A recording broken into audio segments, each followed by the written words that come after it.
Hi நண்பர்களே, வணக்கம். எப்படி இருக்கீங்க? நல்லா இருக்கீங்களா? இன்றைக்கி என்ன சாப்பாடுன்னா, சோயா பச்சை பயிர் சாப்பாடு.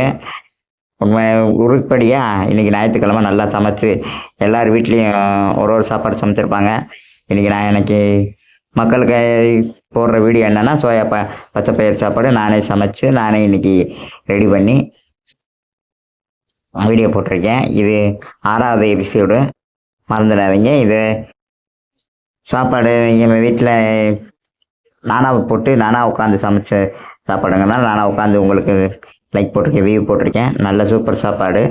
சோயாபீன்ஸ் பச்சை பயிரெலாம் போட்டு சமைச்சனால ரொம்ப சூப்பராக இருந்துச்சு நண்பா. எல்லோரும் பாருங்கள். அதே போல் எனக்கு அடுத்து என்ன சாப்பாடு சமைக்கலாம் அப்படிங்கிறத கமெண்ட் பண்ணுங்கள். அடுத்து சப்ஸ்கிரைப் பண்ணி ஆதரவு லைக் பண்ணி ஒரு சப்ஸ்கிரைப் போட்டு விட்ருங்க. ரொம்ப நன்றி. தேங்க்யூ.